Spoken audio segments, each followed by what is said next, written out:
For the past few weeks, we've been looking at the economics and the drilling procedures for oil and gas. Now we're going to shift gears and look at those renewables, wind and solar. It's easy in the oil and gas circles to make a lot of fun in wind and solar, but to be honest, to make a lot of fun in wind and solar, you have to remain ignorant of the very significant progress that has been made with both wind and solar. And you're going to see in some of these slides that the costs are dramatically different than what you've been led to believe. That being said, there are still some real issues out there about making these things realistic integration into the grid. And so let's dive in and learn more. We're going to learn a little bit about physics because you want to understand how the underlying technologies work, simply so that you understand their strengths and weaknesses. And then we're going to look into the economics of both wind and solar. And then we're going to conclude with saying, okay, what realistically are the issues that are going to hold these back going forward? One thing to keep in mind when we talk about wind and solar is that currently, and probably forever, it will always be about their ability to generate electricity, which is significant. But remember, we use a lot of forms of energy that are not in the form of electricity. As you all know, I'm an aviation lover. It is really going to be really hard to see electricity dramatically replace fossil fuels in airplanes. And we'll talk about a little bit later how that could be done. But for now, we'll just leave it at that. So there are two key issues, and where you come down on these issues is going to determine where you come down on your green scale, so to speak, or how much you love wind and solar. The first question is, how much credit do we give to wind and solar for the fact that it doesn't emit carbon dioxide, or not as much? I should say carbon dioxide. Well, if you're very concerned about global warming or global climate change, that's something that you have to put huge credence in, the fact that it doesn't emit those things.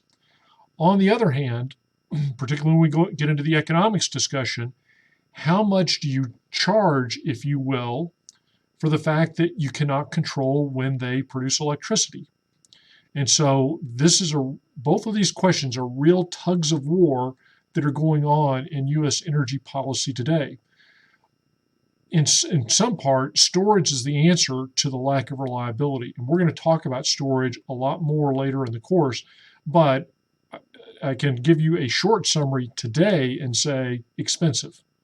If someone says, why don't we do a lot more storage? The answer is because it's expensive. So let's dive in to looking at where we are today. Now, this pie chart, which is from the Energy Information Association, so I consider it to be a very credible source. You can see its current data. They would actually say that the U.S. consumed 88% fossil fuels. I'm sorry, not 88,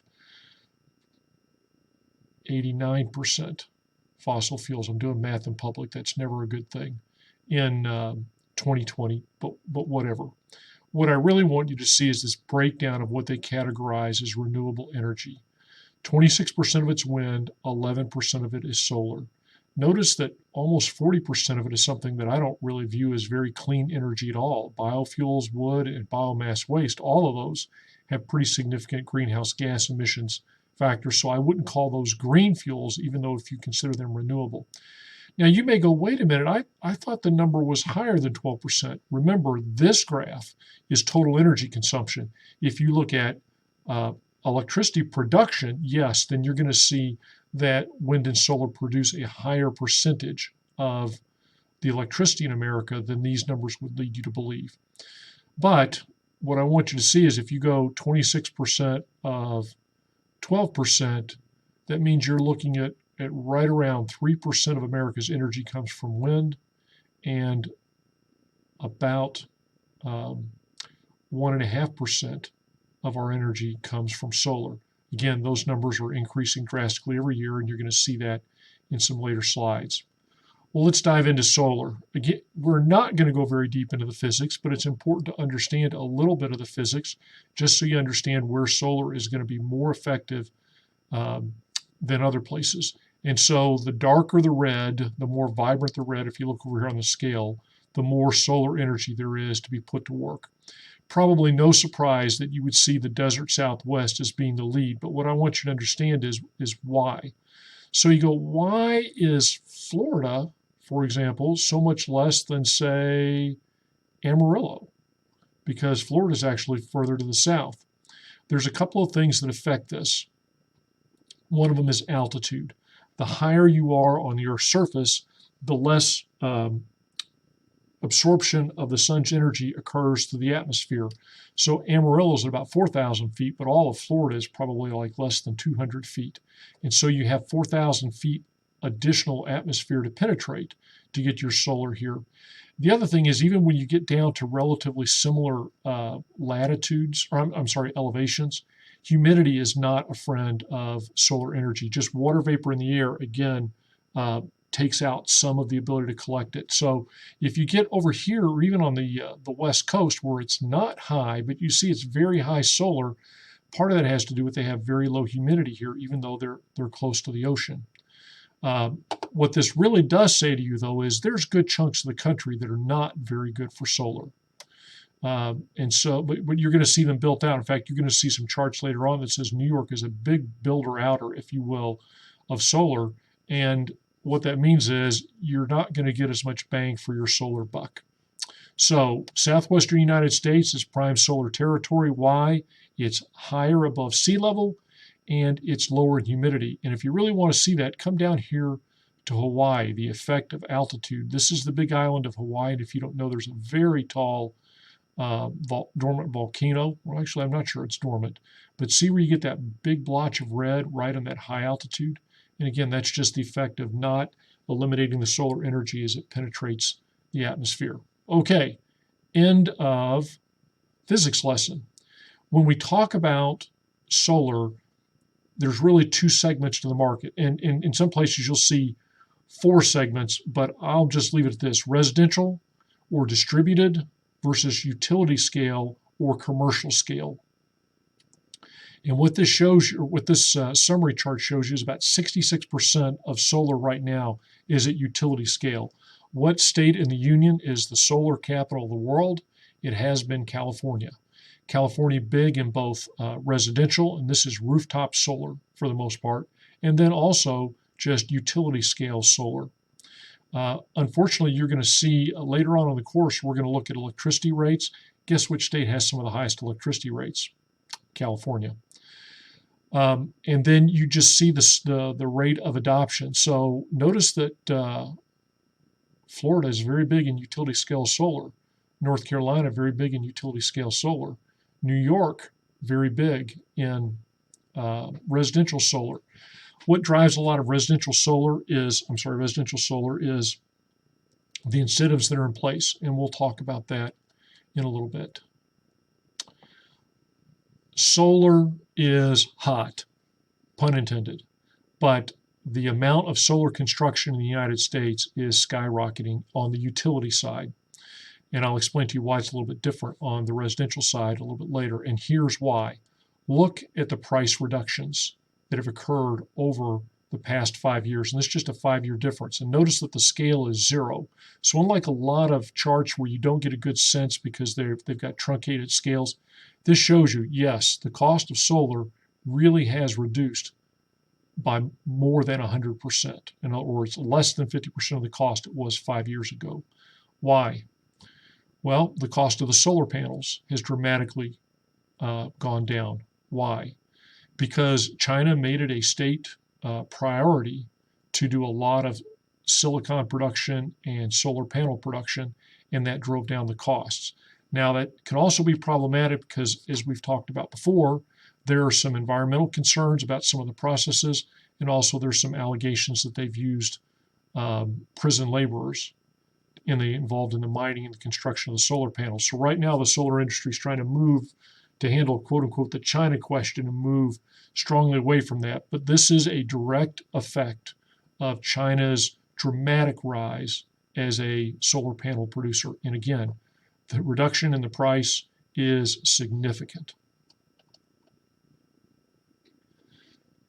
This shows, and again, this is where you see the 4 types of solar, that in the out years, the utility scale solar is where the market is. So residential is blue, and you can see more people are putting, they think more people are going to be putting solar panels on the rooftop. Commercial, this is where companies build their own solar farms to power their own facility.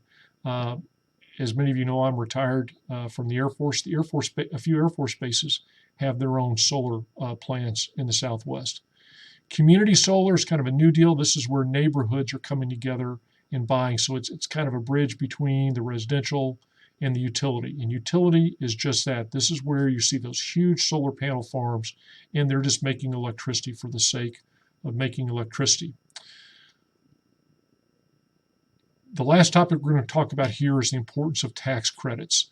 This is the current information on the tax credits, and here's why I say it's important to say current. Anytime you have a Democratic control of either the Congress or the presidency, typically what happens is they extend out these investment tax credits.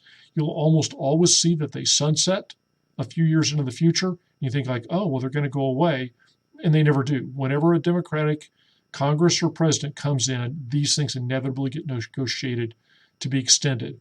Right now, 26%. And so that means if you spend $1 million constructing a solar facility, you can deduct $260,000 of your income that year. So it's a pretty substantial boost, if you will, and it's a key factor in the economics. So again, in theory, it's going to go away in 2024. In reality, I don't think it will. It will continue to be negotiated as a part of the Democratic spending plan, and I can almost guarantee you that you will see an extension of the investment tax credit coming out of that. But again, the numbers are significant. So what's it going to take for solar to continue to grow? Well, the investment tax credit, solar pricing is going to become a big issue. And let me tell you what I'm talking about with solar pricing. What are the costs of those panels going to be? Right now, there are several U.S. solar panel manufacturers who successfully lobbied the Trump administration to impose a tariff on Chinese imports of Chinese solar panels. What did that do to the overall cost? It took it up. What did that do to the overall solar panel installation? It reduced it, because costs go up, less people are going to choose to make them happen. And then lastly, our environmental issues. And again, that's the reputation of China, and we've got to continue to get our polysilicon, and we need to do our solar panel not installation, but assembly someplace other than when there are allegations of prison laborers involved in the process.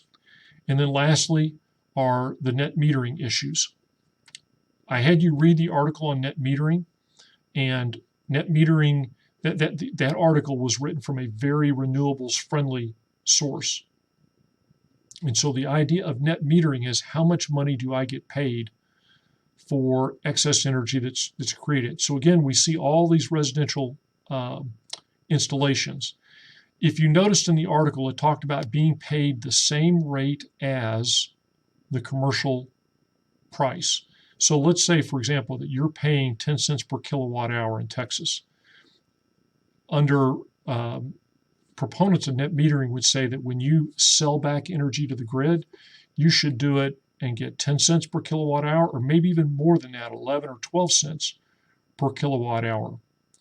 The grids would say that's not fair, because you know how much they paid for some of the electricity that was generated? They paid the generation plants maybe 2 or 3 or 4 cents per kilowatt hour.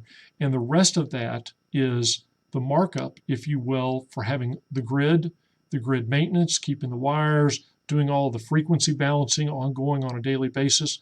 They're saying that these people that have these distributed solar systems that get to sell in, that's like going to Walmart and saying, as an Apple seller, and saying, what I want to do is I want to sell you my apples for the same price that you sell them to consumers. Well, that ignores Walmart's transportation costs, that ignores Walmart's store costs, that ignores Walmart's need to make a profit, and it also ignores the fact that Walmart has to worry about providing apples all the time, just not when they're in the local market. So this idea of net metering is very controversial, and you'll see a lot of battles take place on the net metering discussion. If you're an advocate for renewables, you're going to be in favor of very generous net metering. And a little bit later, we're going to see some of the effects of that on pricing. If you're a little bit more of a free marketeer, then you're going to recognize that some of these net metering, some of these states have very non-market based net metering rules, and you would be an advocate of saying, yes, they should get something for their electricity, but it should be closer to the price of what the utility pays its generators for electricity, which is a much lower rate than the retail rate. Okay, let's wrap up this discussion of solar and proceed into wind.